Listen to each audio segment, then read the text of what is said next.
नमस्कार साथियों। आज मेरे चैनल में आज आपका स्वागत है और मैं डॉक्टर बीना अग्रवाल आपके सामने एक नया टॉपिक लेके आई हूँ जो कि हिंदी व्याकरण में है और जिसको हम पढ़ेंगे निपात और उसके कार्य, यानी कि निपात होता क्या है। यह जो है टॉपिक जो है ये एक तरीके से आप मानिए कि अव्यय की तरह से ही है, जो कि अव्यय की जो मैंने वीडियो बनाई थी उसी की तरह से है। बस थोड़ा सा हमें इसको समझना है कि आखिरकार यदि पेपर में निपात के माध्यम से यदि पूछा जाए तो हमें इसको कैसे पहचानना है, ये इसका मुख्य है ना।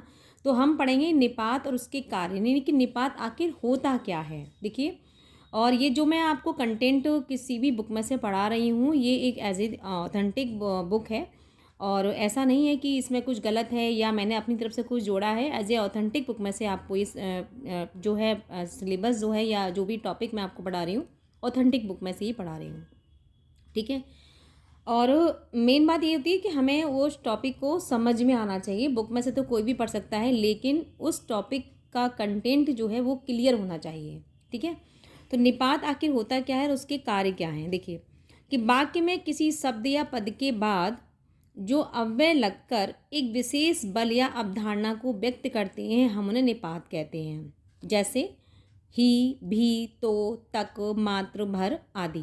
यानी कि अव्यय लगकर, यानी किसी भी वाक्य में जब किसी भी शब्द को लगाकर उस पर बल दिया जाए, किसी भी वाक्य में अव्यय लगाकर उस शब्द पर विशेष बल दिया जाए तो हम उस अवधारणा को हम क्या कहते हैं, निपात कहते हैं। जैसे मानो, अब एग्जाम्पल के माध्यम से थोड़ा समझ लेते हैं।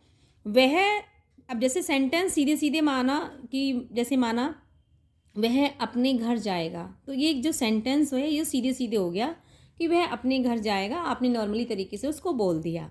लेकिन यदि यहाँ पर निपात है तो क्या है कि वह तो अपने घर जाएगा, यानी कि इसमें बताया गया है कि ये तो जो है ना, ये तो जो है ये क्या है, वह तो अपने ही घर जाएगा, यानी कि विशेष बल दिया जा रहा है कि वह अपने ही घर जाएगा, कहीं और नहीं जाएगा। मोहन ने ही उसे मारा है, यानी कि जैसे कभी कभी क्या होता है, लड़ाई हो जाती है आपस में और कहते हैं कि इसने मारा उसने मारा, लेकिन यहाँ पर क्या है कि मोहन ने ही उसे मारा, यानी कि मोहन की पिटाई पर ही बल उसे दिया रहा है कि मोहन ने ही उसको मारा है, किसी और ने उसे नहीं मारा है। तो यहाँ पर आपका ही क्या है, यहाँ पर ये भी आपका ही जो है निपात कहलाता है। उसने राम को भी बुलाया है, उसने राम को भी बुलाया है, राम को तो बुलाया ही है। जैसे होता नहीं है कि भाई उसने उसको भी बुलाया है, उसको भी बुलाया है, तो उसने कहा राम को भी उसने बुलाया। जैसे कोई आपस में दोस्त कहते कि भाई उसने तुम्हें भी बुलाया, उसको बुलाया, उसको बुलाया, उसको नहीं बुलाया। अब यदि कोई जोड़ देके कोई दूसरा दोस्त की दूसरे दोस्त से कहते नहीं नहीं उसने राम को भी बुलाया है, तो यहाँ पर जो भी जो है ना वो आपका क्या है, वो आपका कहलाएगा निपात, ठीक है। तो ही भी जो वाक्य में जो विशेष बल दे रहे हैं, हम इनको क्या मानते हैं, एज ए निपात मानते हैं। अव्यय और निपात में थोड़ा सा भेद तो दिखता नहीं है, लेकिन थोड़ा सा मात्र भेद है कि निपात नए भाव प्रकट करने के लिए प्रयुक्त होते हैं। निपात में लिंग, कारक, वचन आदि की दृष्टि से रूप भेद नहीं होते, ठीक है, इसलिए इसे अव्यय के अंतर्गत रखा जाता है। किंतु अव्यय और निपात में किंचित भेद, यानी कि नाम मात्र का भेद है। अव्यय वाक्य में संज्ञा, सर्वनाम, विशेषण, क्रिया आदि के सहायक होकर वाक्य के अंग होते हैं। इसके विपरीत, यानी कि इसके अपोजिट में निपात क्या है, नए भावों के सहायक बनकर भी वाक्य के अंग नहीं होते हैं।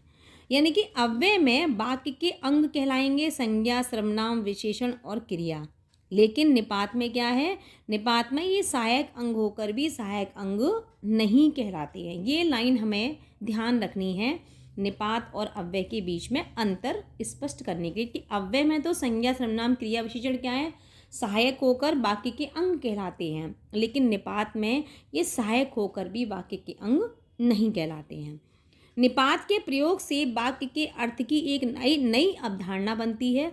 पुनः निपात का प्रयोग वाक्य में अर्थ के अनुसार भिन्न भिन्न स्थान पर हो सकता है, यानी कि जैसा कि सेंटेंस होगा या जैसा वाक्य होगा उसके अनुसार ही उसमें क्या होगा, निपात जो है भिन्न भिन्न हो जाएगा, ठीक है। अब कुछ एग्जाम्पल के माध्यम से हम देखते हैं कि मतलब एग्जाम्पल तो बहुत सारे हैं, लेकिन हमें एक एक दो दो एग्जाम्पल को समझना है। जैसे कि आप देखिए, वह भी जानता है, श्याम भी जा रहा है, वह पटना भी जाएगा। तो भी का ये जो है ना, ये क्या है हमारा, भी जो है हमारा निपात, और उसमें मुख्य ज़्यादा निपात नहीं है, 5-6 ही निपात हैं और जिनको हम पहचान सकते हैं।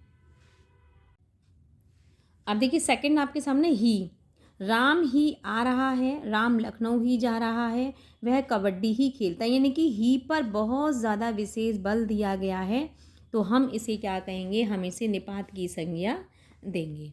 ठीक है। भर देखिए, उनका बेटा 4 अक्षर भर जानता है। यानी कि उनका बेटा क्या है, केवल 4 अक्षर ही जानता है। भर पर, भर को लगा के क्या है, इन्होंने उस बात पर बहुत अधिक ज़्यादा जोड़ दिया है। ठीक है। ऐसे ही तक में देखिए, अब तक नहीं गए, तुमने खाया तक नहीं, उसने पत्र का उत्तर तक नहीं दिया, उसने उत्तर दिया तक नहीं। तो ये जो सेंटेंस है, यानी कि जो तक है, वो हमारे क्या है, उस सेंटेंस पर अधिक जोर देकर उस सेंटेंस को अपनी प्रस्तुति करने के लिए वो बराबर कह रहा है कि ये सेंटेंस अपने आप में पूर्णतः सही है जो वो सेंटेंस बोल रहा है। ठीक है। ऐसे ही तो है, तो आप आ गए, आप तो आ गए, वह तो आया ही था। तो इस तरह के जो सेंटेंस है, ये क्या हैं आपके, ये क्या हैं आपके, ये हैं आपके निपात। ऐसी मात्र, मुझे 5 रुपये मात्र चाहिए, धन मात्र से कोई बड़ा नहीं होता। ठीक है। जो बाकी जो हमारे सामने ये जो दे रखे हैं ना, इसमें निपात में सिर्फ उस सेंटेंस पर विशेष बल देने के कारण वो निपात कहा गया है।